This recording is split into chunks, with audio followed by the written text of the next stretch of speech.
Apa kata Rasulullah SAW?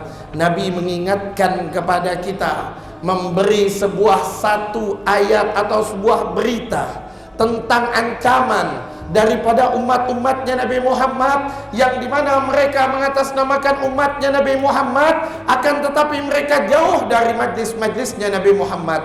Mereka tidak mau duduk di majlis-majlis yang menceritakan tentang kebesaran Allah. Apa kata Nabi Muhammad SAW? Sayati zaman ala ummati hum yafirunal ulama wal fuqaha. Nanti akan datang satu zaman, akan datang satu waktu, satu zaman ini akan datang kepada umat-umatku, hum yafirrunal ulama wal fuqaha. Mereka jauh dari ulama. Mereka tidak mau duduk di majlis-majlisnya para ulama. Mereka tidak mau duduk di majlis-majlis yang menceritakan tentang hukum-hukum Allah. Mereka tidak mau duduk di majlis-majlis yang membicarakan tentang hak dan batil. Tidak mau duduk di majlis-majlis yang menceritakan tentang halal dan haram. Mereka jauh, enggan duduk di majlis ilmu, tidak mau duduk di majlis-majlis ilmu. Apa kata Rasulullah? Kalau itu terjadi kepada mereka, maka akan Allah kirimkan bagi mereka 3 bala, 3 musibah. Akan Allah datangkan kepada mereka yang jauh dari ulama, jauh dari majlis-majlis yang menceritakan tentang kebesaran Allah. Bala yang pertama, musibah yang pertama, Allah cabut keberkahan di dalam rezeki mereka.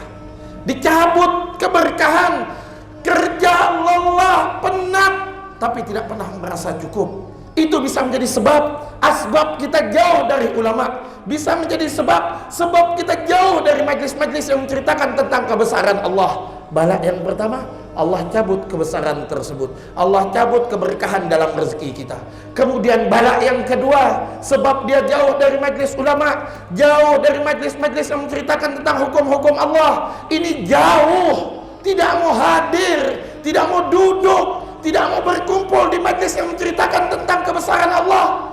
Bala yang kedua kata Rasulullah, Allah akan kirimkan kepada mereka pemimpin-pemimpin yang akan menzalimi mereka. Adapun bala yang ketiga kata Rasulullah SAW, sebab dia jauh, tidak mau duduk di majlisnya para ulama, tidak mau berkumpul di majlisnya para ulama, maka bala yang ketiga kata Rasulullah SAW, tidaklah dia keluar daripada muka bumi ini, tidaklah dia mati, sedangkan matinya dalam keadaan tidak beriman kepada Allah Subhanahu wa ta'ala. Mati meninggalkan dunia, akhir hayat yang tidak beriman kepada Allah Subhanahu wa ta'ala.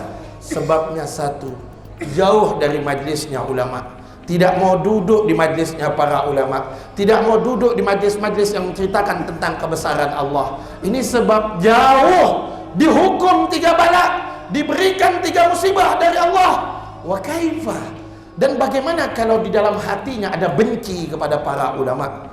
Bagaimana di dalam hatinya ada kebencian kepada orang-orang yang belajar di majlis-majlis ilmu? Maka lebih dahsyat lagi musibah-musibah tersebut.